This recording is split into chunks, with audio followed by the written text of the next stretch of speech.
This session begins now.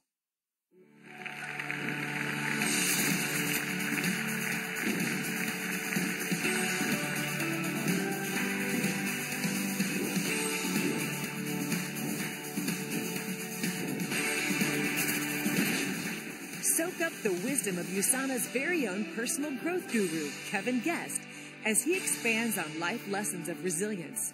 Here now is Amy Haran, Executive Vice President of Communications. Hello, USANA. The past year has been what I'd call, for lack of a better term, unique. And it's no secret that all of us have been affected in one way or another. On a global scale, the impact on health and our society has been immense. It's completely changed the way we work and live, both short and long term. And we as leaders have been tasked to respond to challenges even more quickly than we thought possible. But among all the challenges we've faced, I believe all of us can agree that we have emerged stronger, more prepared, and in some cases, even more successful than we imagined. Our next speaker has been instrumental in guiding USANA not only through challenges, but also in how all of us can better enrich ourselves through body, mind, and relationships. His book, All the Right Reasons, not only has provided millions of meals through the USANA Foundation, it also contains a lot of personal stories about what it means to make choices for the right reasons. What's even more amazing is the timeliness and relevance of his stories, because many of them demonstrate one of the most crucial attributes in enduring periods of stress: resilience. These stories show how we can transform ourselves through kindness, compassion, alliance, and strength as we move forward in our new normal. To me, he's more than a CEO. He's also a musician, a mentor, a guide in matters personal and professional, and a great friend. He also deserves congratulations this week for receiving the Direct Selling News 2021 Bravo Leadership Award. Congratulations, Kevin. Thank you, Amy. It's so good to see you, and I'm so excited for what you're going to be presenting today. Well, I really appreciate your very kind introduction. Of course. Well, this would not be an interactive forum without interaction. So we have a group of 10 distinguished USANA leaders joining us for the duration of this session, and they are eager to join you for an in-depth discussion about resilience. Let's meet them now. First, we have Aram Cho, Gold Director from Korea. Hello, USANA. Next, we have Angelica Orlina Garcia, Executive Emerald Director from the Philippines. Hi, Amy. Hi, Kevin. Hi. We'd also like to welcome Jerry Balms, Gold Director from New Zealand. Hi, USANA family. We also have Regina McLeod, Emerald Director from Indonesia. Hi, Kevin. Hi, Amy. Hi. We also have Vincent Wong, Ruby Director from Malaysia. Hello, USANA. And a big welcome to Lee Wee Lim, Emerald Director, also from Malaysia. Hi, USANA family. Also, we'd like to welcome Ping Ping Huang, Emerald Director from Australia. Hi, USANA family. Hello to Alicia Tan, Ruby Director from Singapore. Hi, everyone. We also have Brian Villarba, Ruby Director from the Philippines. Hi, USANA family. And last, we have Noel Wong, Gold Director from Hong Kong. Hi, USANA family. Thank you all so much for being here.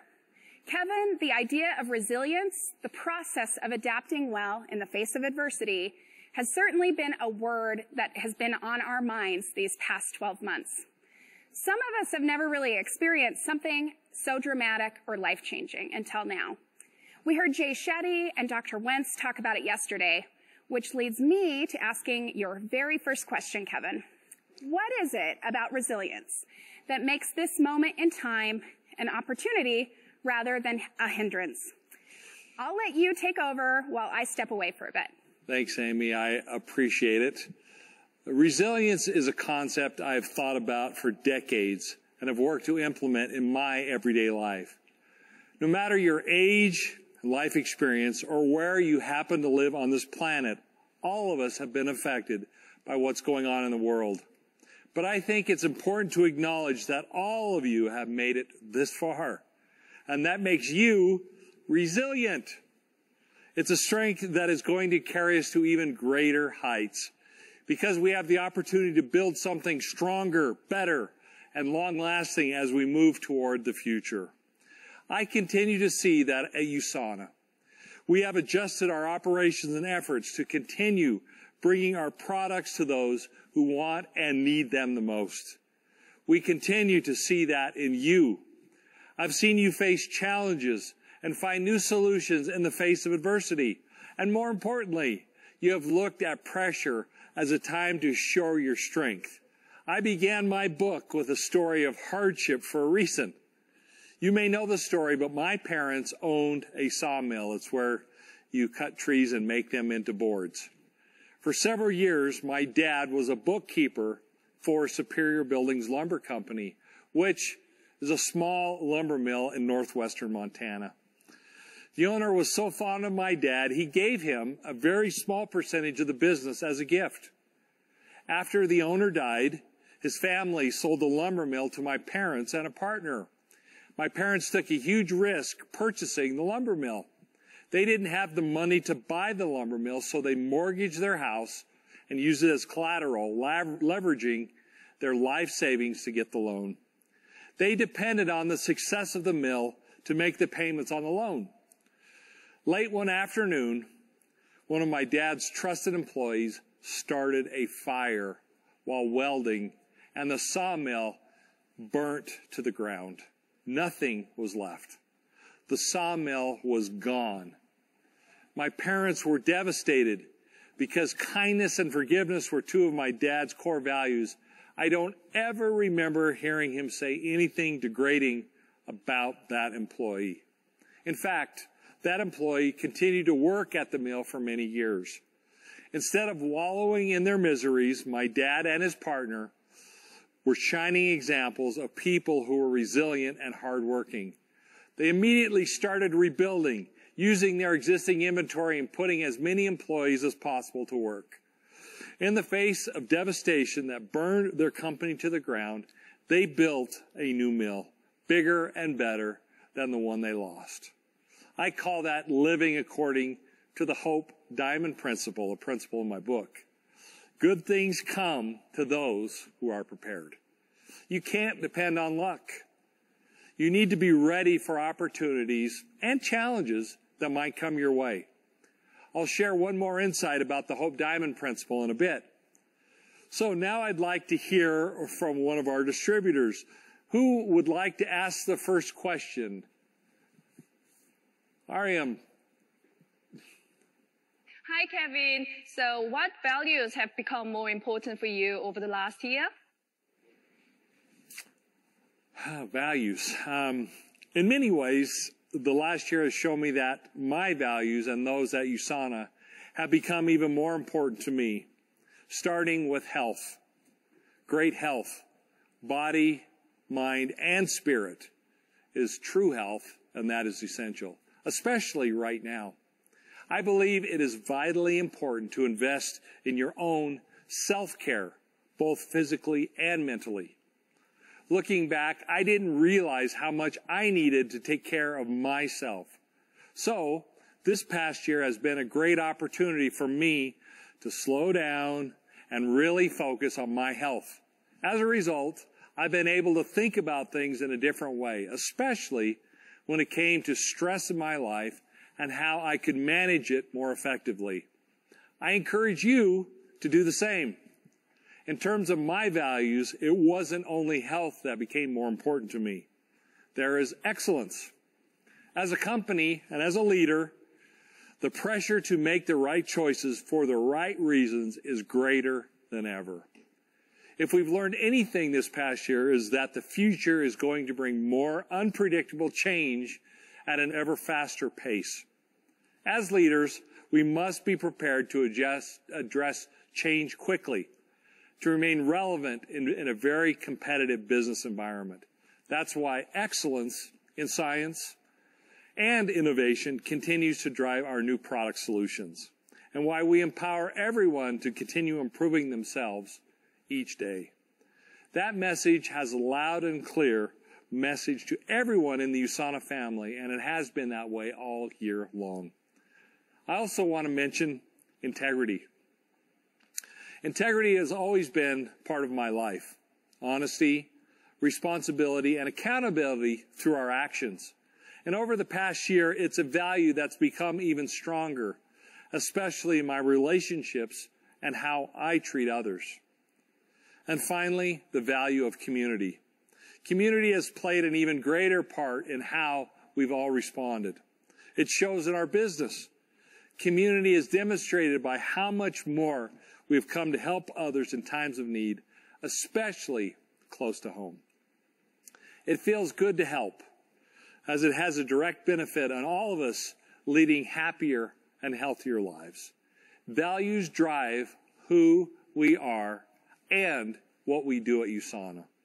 A foundation of solid values is strong and in place. And the past year only has reiterated how essential they really are. So thank you so much for that question. Now to the next question. Angelica. Thanks, Kevin. So my question is, how do you create a resilient culture in an organization? That's a great question.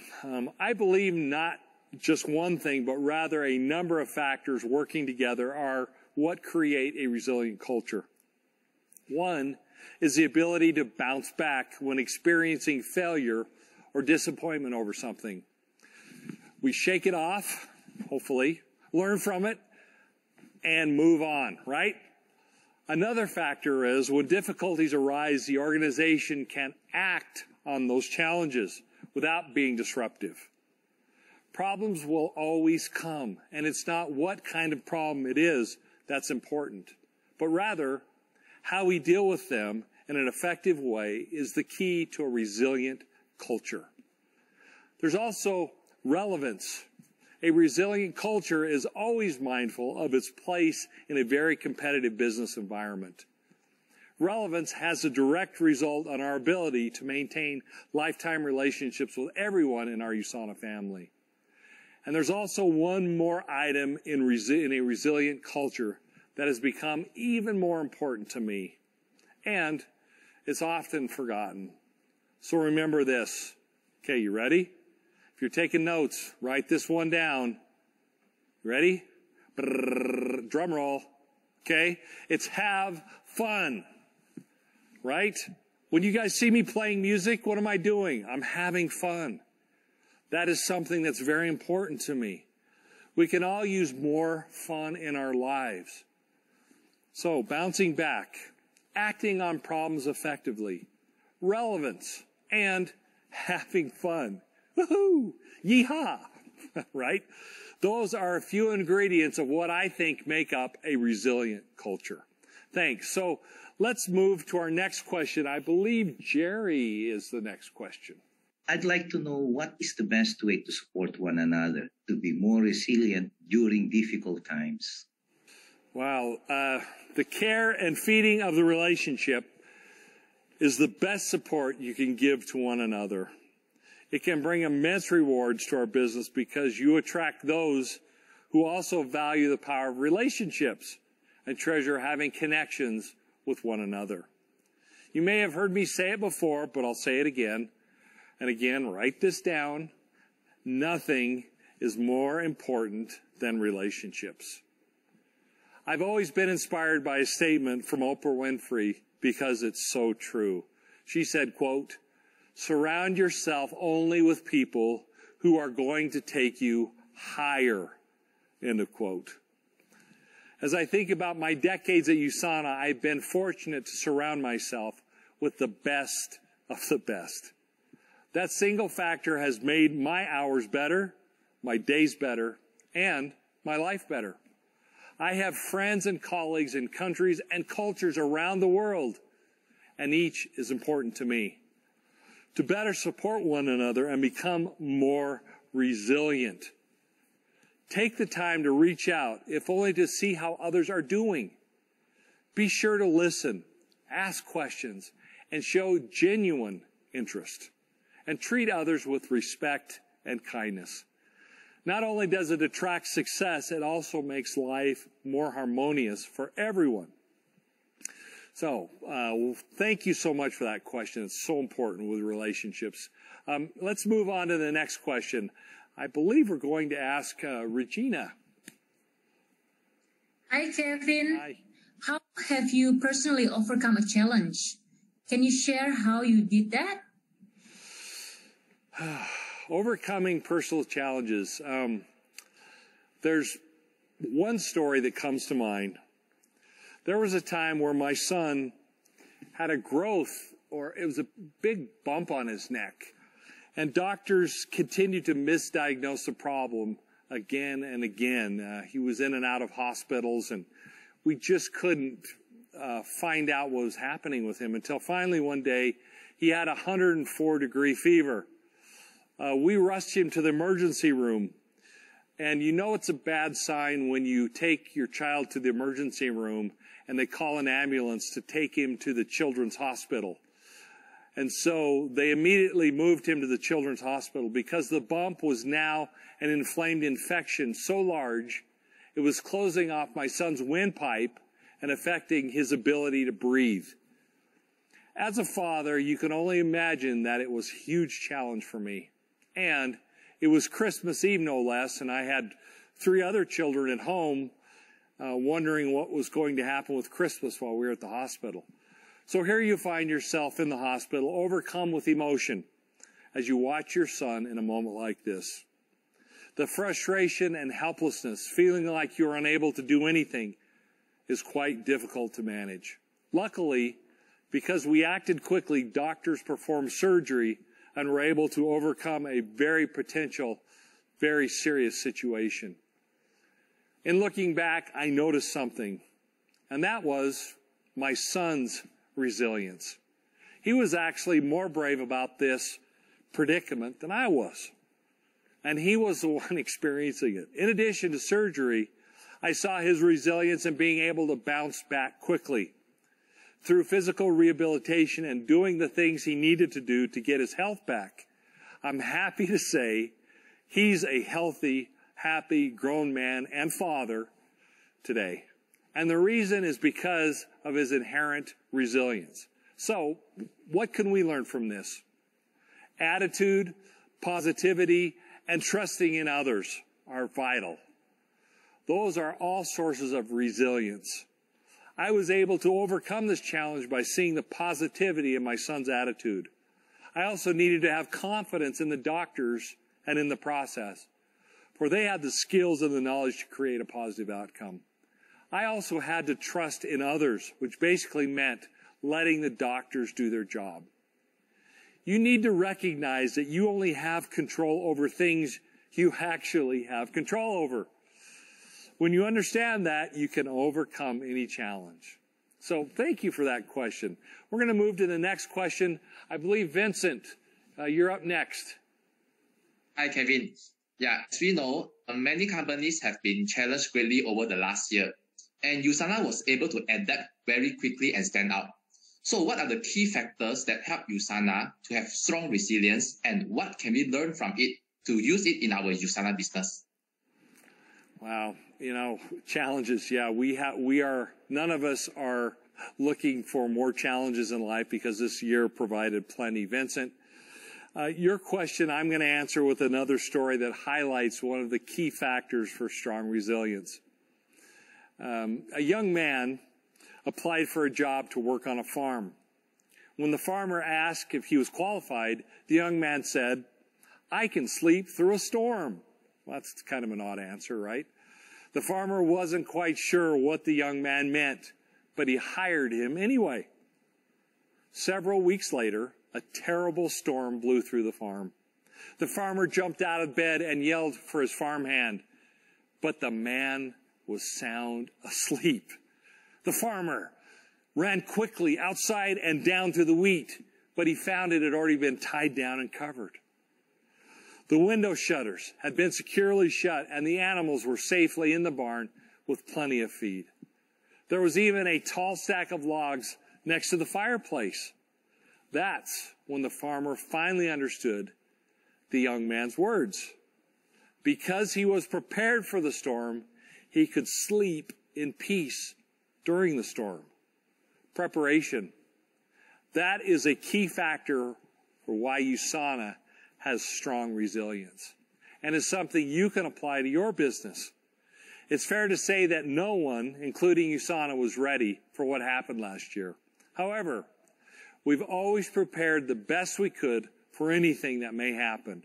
And that's what got us through. I truly believe that. So, how does that apply to your USANA business?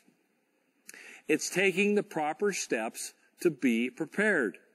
It could be making sure your bills are always paid, or having some cash on hand for unexpected emergencies. Preparation is anything and everything that keeps your business up and running with no gaps and delays in managing your teams and your customers. And when you're prepared, you'll be able to better face the challenges or situations you didn't even anticipate. So thank you. Let's move to the next question. I believe, Liwi, the next question is you. Yeah, thanks, Kevin. It has been exciting to witness the growth of USANA for these past years to become a billion-dollar company. What are our plans to remain a cutting-edge organization? Yeah, sometimes I have to stop and think, when we first started USANA, our very first convention had about 200 people in a room up in Park City, Utah. And now to think we are literally in the hundreds of thousands to millions all around the world is mind-boggling for me as I've witnessed this company grow into what it is today. But we don't let the pressure of growth drive our decisions. We let our values drive our growth.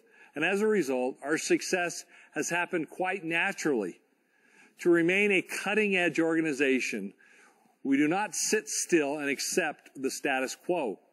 Instead, as a company, we willingly question things and look at past successes, knowing that what we did before doesn't guarantee success in the future. We also need to be willing to listen to others and always be observant about what's happening in the marketplace. We also must be ready and be prepared to take calculated risks when necessary. Sometimes things happen at USANA that test the company and me to the core. As we expand internationally, it seems that issues arise more quickly because the complexity increases. Most are not at the level of a pandemic, thank goodness, or a hurricane, but they do have the potential to make us lose our footing and knock us off our course. Let me share a couple of stories from the past that illustrate this point. I've shared this story before, but a few years ago, we discovered microbes in one of our products during the quality control process. Right then, we had a decision to make. We could use a process to kill the microbes and sell the product. We could sell the product with the microbes, or we could scrap or throw away the entire lot. This was a multi-million-dollar decision. If we'd sold the products as they were, almost certainly no one would have known. Even though microbes can cause disease, the chances of any negative reaction were almost zero. But as a team, there really wasn't any need for a discussion. Product quality is a critical differentiator for USANA. It's an area where we refuse to compromise. So we scrapped or threw away the entire lot and discontinued the product offering until a complete solution could be identified. On another occasion, a person who stood to gain greatly from a drop in our stock price published a report on USANA and made numerous false accusations. We received calls from concerned distributors, tense regulators, and anxious shareholders. The accusations seriously hurt our image. We could have allowed this person to distract us from our purpose as a company, but the management team made a conscious decision to focus on building the business, executing our business plan, and supporting our employees, distributors, and customers. The accuser, by the way, later ended up in prison due to the claims he made because they were false. I'm grateful that we as a team and as a global company stay focused on our mission and continue to make the right choices for the right reasons. We don't let the pressure of growth or outside forces distract us. Instead, we continue to let our values dictate our direction. And I think that's why USANA is and will remain a cutting-edge leader for years to come. Thank you for that question. Let's go to the next question. I believe Ping Ping. Thank you, Kevin. My question is, many businesses across the globe have created the efficiencies out of the necessities. And what are some of the efficiencies USANA has created and will continue to capitalize on in our new normal? Thank you. You're welcome. Thank you, Ping Ping. Yeah, efficiencies is a great question because certainly we developed some efficiencies over this past year, and many of which were already in progress. But our greatest efficiency has been our ability to pivot and adapt on a moment's notice. I feel like we've been incredibly prepared because we are already on the right path. Our top priority at USANA has been keenly focused on doing what's best for our valued employees, associates, and customers. We needed to make sure that this great company stayed up and running. Communicating and staying connected through technology is definitely one of the greatest efficiencies we implemented over the last year, kind of like the event we're having right now through technology, right? And I fully expect technology to remain a huge part of how we do business in the future, especially as a global company. Another efficiency is how we've been able to streamline and improve our manufacturing process. Our facilities, both in the United States and China, have been able to meet the increased demand for USANA products. And our products continue to be delivered to those who need them, even while we face unexpected shipping challenges in different places around the globe, which is incredible when you think about it.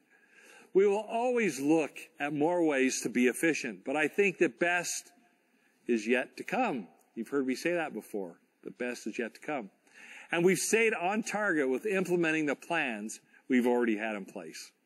We continue to launch new products and innovations, many that we've been working on for many, many years. More associate-centered digital tools are being enhanced, and you'll learn more about that in our All About Business segment coming up next. We're also working on expanding into a new market. Now, I know you want to know, but I can't tell you where until we're ready. But I'm here to tell you it's underway. A thought of expanding USANA's global footprint in the future, especially in this current environment, is exciting to me. We can do it because we are resilient. Additionally, we also want to make sure USANA is a good global citizen at all levels as it relates to diversity, as it relates to the environment, and as it relates to social responsibility. As a matter of our greatest efficiency, it's about staying the course. I really see 2021 as a year of acceleration, moving forward rather than facing increasing disruption. The last several years have been outstanding, and we're going to have one, in my opinion, an even better future as we continually do what we do best, which is make the best nutritional supplements in the world. Thank you. Now we'll move to the next question. I think it's Alicia. Hi, Kevin. Can I learn from you? What is the toughest characteristic of being a good leader? Oh, finally an easy question. Just kidding, of course. That's not an easy question. And I can only speak from my own personal experience. But I believe truly the toughest characteristic of a good leader is admitting you do not have all the answers. I certainly don't. Research has shown that leaders who have struggled most over the last year fell victim to what they call superhero syndrome, or wanting to put on a brave face or project strength or expertise. And it turns out Leaders who best responded to crisis were those who could admit they didn't have all the answers. They chose to embody vulnerability, humility, and trust. I found that to be a great lesson in leadership. Oftentimes, leaders are surrounded with people that generally want to tell them what they think they want to hear. And because we are moving so fast, we often miss nor identify our own blind spots. That's why having mentors and people I trust is so important to being a good leader. They will often call you out on the things you are blind to seeing. One of the undisputed secrets to my success has been following their advice. Mentors are the ones who can show you the way, help you avoid blind spots, and make you a better leader. By committing to having a mentor in your life, you will be better equipped to power through the challenges and lift yourself to greater levels of accomplishment as you embrace our new normal, which I'm not sure what that's going to be, but we're going to find some sort of new normal. And don't forget to pay it forward. That is the best compliment you can make, and a thank you to a mentor. So thank you for that question. Let's go to our next question. Let's see, where are we at? Bryn, I believe it's you. Hi, Kevin. What are some tips you can give us to become resilient future fit leaders? Thank you. And I said Bryn, and it's really Brian, so I apologize for that. Trying to get everyone's name right. I'm glad you asked that question. It would be easy for us to say that this was a once-in-a-lifetime global pandemic. And there's absolutely no way we'll ever be hit by anything with such force again. Our families, businesses, and lives should always be normal from here on out, right? But we all know that that is so far from reality. And I'm glad you're asking, how can we be better prepared in the future to be resilient? What can we do to improve our situation and emerge as leaders who will make a difference in the world for good? When we are somehow again faced with something that tests our resilience, our determination, and our commitment, our ability to be resilient, future fit leaders revolves around our emotional intelligence. It's what distinguishes great leaders from merely good ones. Here are the skills you need to be more emotionally intelligent. First, self-awareness. Knowing your strengths, weaknesses, drives, values, and the impact you have on others. Self-awareness is about not only having self-confidence, but also your willingness to seek constructive criticism and feedback. It gives you a more realistic assessment on where you need to improve. There's also self-regulation, the next point. Your ability to control or redirect disruptive impulses and moods. Simply, it's a combination of how you embrace trust, integrity, and comfort with ambiguity and changes that increase your leadership resilience, and how you deal with those changes and that ambiguity in a very integrous way. Motivation is also an important key to emotional intelligence. You're passionate about work and new challenges. You're always seeking to improve yourself. You're optimistic when faced with challenges or failures.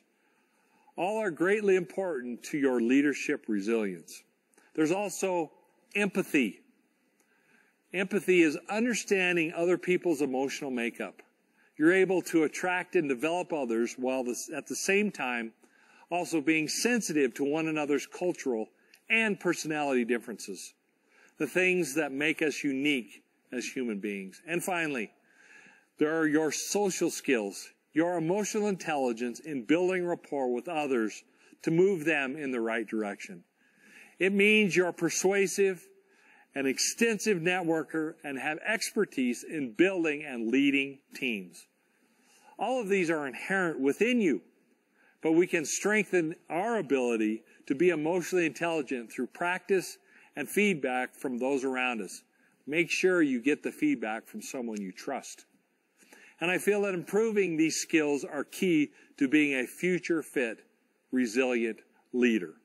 Now, let's move to our final question. Well, we'll go to you. Yes, thanks, Kevin. I'm curious on how to better develop resilience in our daily lives.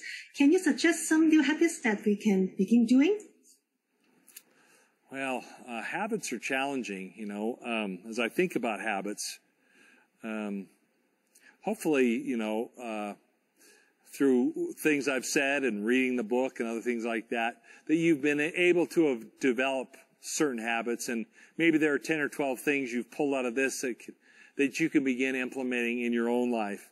But here are some habits that I've implemented into my life. And I encourage you to do the same if it resonates with you, to better develop your own personal resilience. First, step into nature. I've learned as a kid that spending time in nature rejuvenates me. And I believe it'll rejuvenate you. We are all natural beings, and when we're surrounded by nature, we feel ourselves uniting with nature. Time spent there will enrich our souls and help bring back balance and harmony in our lives. Second, and this might be the most important key to health and key to resilience, in my opinion, which is breathing. Take notice of your breaths and how you're breathing. You'll notice when you become nervous or you become stressed or you're facing a challenge, you start breathing more rapidly and they're shallow breaths. What's happening is that's cutting down the amount of oxygen that's getting into your blood, that's going to your brain, which causes you to move into fight or flight mode, which is something you don't want, which releases adrenaline in your body, and all kinds of things are happening. And so through proper breathing, you can slow that down and increase the oxygen level in your body and in your system. We breathe roughly 25,000 times a day. So embrace what breathing can do for you. Close your eyes for a minute as you think about breathing, and name out loud the things you hear, whether it's near or in the distance. As you continue for 1 minute, breathe in deeply, slowly and naturally. As you breathe in, then hold it for just about 4 counts, and then just let it out for about 4 counts. And do that 4 times, and you'll feel your whole body calm down. And you'll feel yourself becoming present and more and in a position to be able to deal with the challenge that you're facing. So realize how simple practice brings you into the current moment. Breathing clears your mind of concerns in the past or in the future. And last, slow down your mind. This is the hardest for me. I mentioned earlier the benefit of slowing down. It might allow you to sleep a little longer, because let's face it, we all need more sleep. Allow yourself to sleep fully each night, and be sure to set up a regular sleep schedule and stick to it. So, thank you, associates, for all of those great questions. They were all very thoughtful and very well thought out. I really, really appreciate all of you being here. I wish I was there to give you all a hug, because that's what we'd be doing. We'd be hugging right now. But we'll say hello and wave.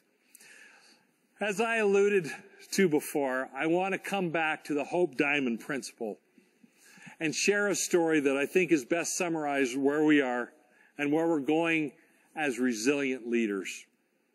In my book, I write about the day I met the famous Hope Diamond, the most famous diamond in the world. I remember walking in there and seeing it, and it's also known as the King's Jewel. It's a 45.5 carat deep blue diamond that is locked away in the National Gem and Mineral Collection at the Smithsonian National Museum of Natural History in Washington, D.C. in the United States. When the Hope Diamond is exposed to ultraviolet light, it glows with a brilliant red phosphorescence that makes it seem like the stone is filled with blood. When I was in there, we call it a black light over it, and it just started glowing red. And we turned the lights off, and the room started glowing red.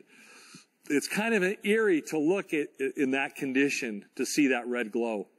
Well, I had a once-in-a-lifetime chance experience with the world-famous Hope Diamond. I held it in my hand. Since seeing the Hope Diamond and actually holding it, I've become fascinated with it. The reason is because how much it relates to each one of you, our current pandemic, and where we're going in the future. These rare and beautiful diamonds endure immense pressure and transform from a carbon rock deep inside the earth to become the beautiful treasures admired around the world. They are the purest form of transparent carbon and are formed in a highly pressured environment deep within the earth. Experts say this all happens about 150 kilometers or about 93 miles below the Earth's surface. Imagine a place that far away. Think of all the pressure on that diamond in the making. As it forms, it is spewed out of the earth in a volcanic eruption, where it is eventually discovered, cleaned, polished, and prepared to be shown as a beautiful diamond. In a metaphorical sense, you are that diamond. You are that treasure. And you and I have felt tremendous pressure over this last year for a lot of reasons, one of which has been because of the pandemic. Like the diamond in the rough, we have experienced forces on ourselves, our families, our businesses, and everything around us. I imagine it's been something you have never experienced before to this degree. You've had to change, adjust, and adapt. You've had to explore options and uncover solutions, and you've gotten creative in finding ways to move forward. But here you are today. You are that diamond. And look at us all. All of us are diamonds here. Everyone that is with us. You've been resilient in making it through to today. And those very lessons you've learned, the character that you've strengthened. And now all of those things which are a part of you and you've learned that you need can help you make it through even the hardest challenges and keep you going in the future. You are successful. You are unstoppable. This I know. As I look at you, I see as remarkable, beautiful, and resilient that you are as equal to the Hope Diamond that I held in my hand. We are the healthiest family on earth, and together we can face any challenge, conquer any pandemic, and rise above any barrier that is put in our way. We can do it because we lead together as a USANA family. We are determined as teams, and we are resilient as individuals. You still have time to create your own story of resilience, one that demonstrates a life full of meaning and harmony. I encourage all of you to embrace it and know that you have your USANA family here to support you along the way. I wish you success along the way with greater health and happiness. And don't forget to have fun. Woohoo! Yes, have fun. Thank you for who you are, what you represent, and what you're willing to do. I look forward to seeing you soon somewhere in the world. Thank you, Kevin. As always, you bring such passion and insight to our lives as leaders. We greatly appreciate all of it. And thanks again to our wonderful panel of associates. Those were some great and very revealing questions. The USANA family stretches globally, far beyond the markets we serve and those who benefit from our nutritional supplements. As Kevin mentioned, coming up next is our All About Business segment. Chief Sales Officer David Mullen brings together years of knowledge when it comes to creating stronger lifetime relationships in USANA. You do not want to miss out, as it is full of business tips and updates on our digital selling tools created with you in mind. And you'll also hear insights from some associates who have used them to propel their business forward. So stay tuned and join us, won't you? Thank you so much for being here. This has been a general access session. For more